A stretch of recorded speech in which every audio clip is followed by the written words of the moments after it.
My Lords, I'm going to start, I don't wish you to get too encouraged by that. I'm going to start with my conclusions, but I'm not going to sit down when I've made them, because I'm going then to give you the evidence to support them, and hopefully present to you the reasons why I want support for an official inquiry into the mischief I want to unfold to yourselves this afternoon.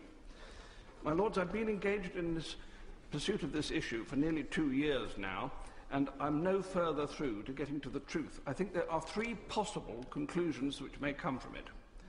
I think there may have been a massive piece of money laundering committed by a major government which ought to know better, and that it has effectively undermined the integrity of a British bank, the Royal Bank of Scotland, in doing so. The second alternative is that a major American department has an agency which has gone rogue on it because it has been wound up and has created a structure out of which they are seeking to get, well, at least 50 billion euros as a payoff.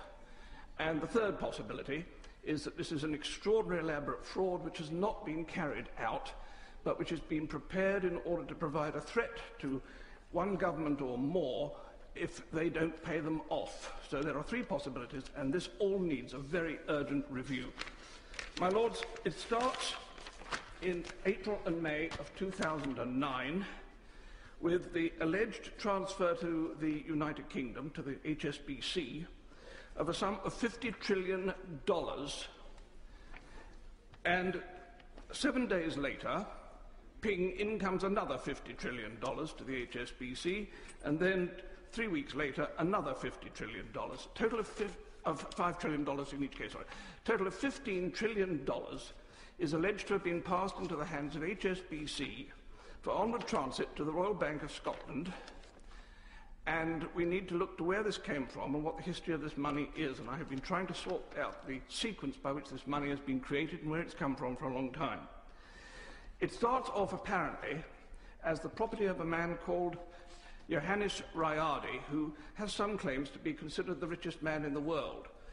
Well, he would be if all the money that was owed to him was paid, but I have seen accounts of his showing he owns $36 trillion in a bank, and it is a ridiculous sum of money.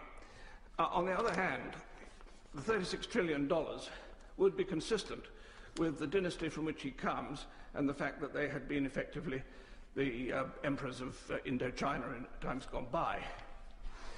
But a lot of that money has been taken away from him with his consent by the American Treasury over the years for the specific purpose of helping to support the dollar. And he has sent to me a really quite remarkable document which is dated in February 2006, in which the American government have called him to a meeting with the Federal Reserve Bank of New York, which is neither Federal Reserve nor a bank. It's a bit like Celebrity Big Brother. It's got 3 names to describe it, and none of them are true. And this document, which is quite astonishing, purports to have been a meeting which is witnessed by Mr. Alan Greenspan, who signed for the Federal Reserve Bank of New York, of which he was chairman, as well as the real Federal Reserve Bank in Washington. And it is signed by Mr. Timothy Geithner, who as a witness on behalf of the International Monetary Fund, who sent 2 witnesses, the other one being Mr. Yusuke Horiguchi. And these gentlemen have signed as witnesses to the effect that this deal is a proper deal. There are a lot of other signatures on here. This is not a photocopy, this is an original version of the contract, under which the American Treasury have apparently got the Federal Reserve Bank of New York to offer to buy out the bonds which have been issued to Mr. Riardi to replace the cash which has been taken from him over the previous 10 years.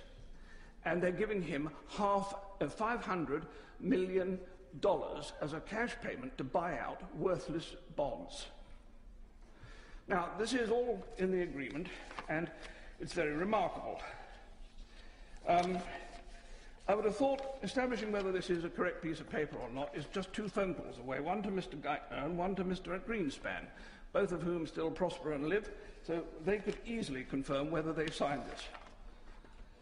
Mr. Riardi has by passing these bonds over, also put at the disposal of the US Treasury the entire asset backing which he was alleged to have for the 15 trillion.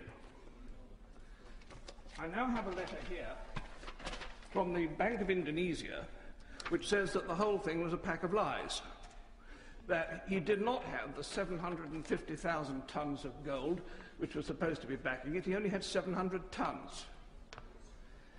And this is really a piece of complete fabrication. Finally, I have a letter here from Mr. Rayadi himself, who tells me that he was put up to do this and none of it was true, and that he has been robbed of all his money. And I'm quite prepared to recognise that one of the possibilities here is that Mr. Rayadi is himself putting this together as a forgery in order to go and try and win some recovery back. But it gets more complicated than that, because each of the 5 trillion payments that came in has been acknowledged and receipted by the senior executives of HSBC, and again receipted by the executives of the Royal Bank of Scotland. And I have a set of the whole of those receipts for all of this money. Why would any bank want to sign £5 trillion worth, $5 trillion worth, 15 trillion in total, of receipts if the money didn't exist? The money was said to have come, first of all, from the Rayadi account to the Federal Reserve Bank of New York, and from the Federal Reserve Bank of New York it was passed to JP Morgan Chase in New York for onward transit to London. The means of sending it was a SWIFT note, which ought to have been registered with the Bank of England if it was genuine. So when this happened and came about, I first of all took it to my noble friend Lord Strathclyde and said, what do we do with this? He said, give it to Lord Sassoon, he's the Treasury. So we did, and Lord Sassoon looked at it and said immediately, this is rubbish, it's far too much money, it would stick out like a sore thumb and you can't see it in the Royal Bank of Scotland accounts. Quite right. Secondly, he said, the gold backing it is ridiculous. There's only been 1,507 tons of gold mined in the history of the world, so you can't have 750,000 tons. This is true. And the third thing he said obviously was, it's a scam. And I agree with him, it was a scam. The problem is we stopped looking at that point. We should have asked, what is the scam, instead of, at that time, just nodding it off. And we have never really resolved this, because today I have this quite frightening piece of paper, which is my justification for bringing it into this meeting today, which is available on the internet, and I'm astonished that it hasn't already been unearthed by the Treasury, and every alarm bell in the land should be ringing if it has, because this is the General Audit Office of the Federal Reserve, the real Federal Reserve in Washington, and its audit review in end of July 2010 on the Federal Reserve Bank of New York. It has on it some 20 banks listed, to which $16.115 trillion are outstanding in loans. My lords, that is the sore thumb that was being looked for by Lord Sassoon. But more particularly, there are 2 other very interesting things with this. The first is that Barclays Bank have got 868 billion of loan. The Royal Bank of Scotland has got 541 billion, in which case one has to ask, as they could have earned in 3 weeks enough to pay off their entire indebtedness to the taxpayers in Britain, why they have not done so, and could we please ask them to put a cheque in the post tonight for the whole 46 billion. And the third thing that's wrong with it is that every bank on this list, without exception, is an MTN registered bank, which means that they are registered to use medium-term notes to move funds between themselves with an agreed profit share formula, in which case these banks are investing this money, and most extraordinary, not a penny of interest does the Federal Bank of New York want paid on this vast amount of 16 trillion. Anyone amongst yourselves who knows what the IMF rules are will immediately smell a rat, because the IMF has very strict rules for validating dodgy money. There are 2 ways of doing it.